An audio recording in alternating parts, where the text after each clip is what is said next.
మెదక్ జిల్లా నిజాంపేట మండలం నస్కల్ గ్రామ పంచాయతీలో బీఆర్ఎస్ పార్టీ బలపరిచిన అభ్యర్థి బాగాల రజిత నగేష్ యాదవ్లకు కత్తెర గుర్తుకు ఓటు వేసి భారీ మెజార్టీతో గెలిపించాలని మెదక్ జిల్లా బీఆర్ఎస్ అధ్యక్షురాలు మాజీ MLA Padma Devender Reddy BRS party నాయకులతో కలిసి ఇంటింటి ప్రచారాన్ని నిర్వహించారు.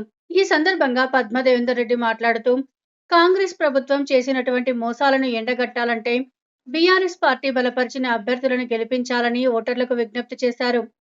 కాంగ్రెస్ ప్రభుత్వానికి ఓటు అడిగే నైతిక హక్కు లేదని విమర్శించారు. 6 గ్యారంటీల అమలులో తీవ్ర జాప్యం జరుగుతుందని మండిపడ్డారు. కొత్త పెన్షన్లు, మహిళలకు పట్టుచీరలు, ఆడపిల్లలకు స్కూటీ ఇస్తామని ఇవ్వలేదన్నారు. మహాలక్ష్మి పథకంలో భాగంగా 2,500 రూపాయలు ఇస్తామని చెప్పి 24 నెలలు గడిచినా ఇప్పటికీ ఇవ్వలేదన్నారు. ఈ లెక్కన ప్రతి ఒక్క మహిళకు 24 నెలల కాలంలో 60,000 రూపాయలు ముఖ్యమంత్రి రేవంత్ రెడ్డి ప్రతి ఒక్క మహిళకు బాకీ ఉన్నాడని తెలిపారు. ఇచ్చిన హామీలను నెరవేర్చాలంటే కాంగ్రెస్ పార్టీతో పోరాటం చేయాలంటే గ్రామ పంచాయతీ ఎన్నికలలో సర్పంచ్ స్థానాలు గెలిచి బీఆర్ఎస్ పార్టీకి బలం చేకూర్చాలని ఓటర్లకు విజ్ఞప్తి చేశారు.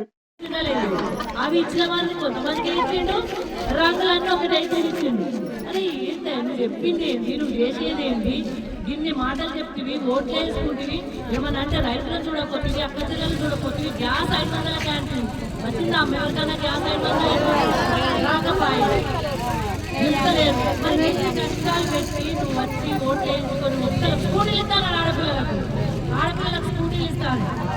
ఎన్ని చెప్పినవు, ఎన్ని కథలు చెప్తుంది, ఎన్ని వేస్తుంది, అది ఒక్కరు నెరవేర్చకపోతుంది. మరి అవన్నీ నేనేమంటున్నాంటే ఇవన్నీ చేయలేదు 2 ఏళ్ళ.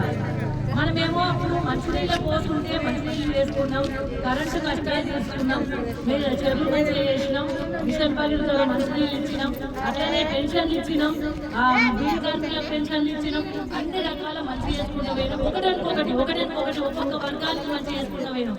ఇప్పుడు ఏమైంది? ఎవరిని అడగాలో తెలుస్తలేదు, ఏం కష్టం వస్తే ఏం చేయాలో తెలుస్తలేదు, ఎవరికి అప్లికేషన్ పెట్టాలో తెలుస్తలేదు.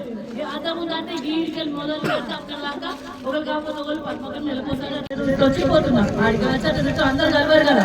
ఇప్పుడైతే మన అందరూ కలుస్తారు. ఒకసారి కలిసి అందరికి ఒక రిక్వెస్ట్ చేసుకుంటారు. ఒకసారి దయచేసి అందరూ కూడా కత్తెర గుర్తు మీద ఓటేసి మన గెలిపి మంచిగా గెలిపించినాక నేను కూడా మీ తోడు పాటుగా నిలబడి అన్ని విధాలు కూడా అన్నిటికీ కూడా అవసరమైతే పెద్ద ఎత్తున కొట్లాడడానికి సిద్ధంగా ఉన్నాం. మన హక్కులు సాధించుకున్నంత వరకు నేనేమంటలేను. మహాలక్ష్మి స్కీమ్ ఏమంటున్నాం, 4,000 పెన్షన్ ఇవ్వమంటున్నాం, కరెంట్ 24 గంటలు ఉండాలంటున్నాం, రైతు బందీ ఇవ్వమన్నా, యూరియా బస్తాలు బరాబరి పెట్టమంటున్నాం, మా పెన్షన్ కానులకు ఇవ్వమంటున్నాం, కరెంట్ రాకపోతే అంటున్నాం, మంత్రి రాకపోతే కొట్టాడతా, బస్సు రాకపోతే ఇప్పుడు చెప్తాం మాట్లాడతారు. ఇది వేస్తాం మనం. ఆ చేసి యాక్ట్ రావాలంటే ఏం రావాలి? నాకు బలం రావాలి.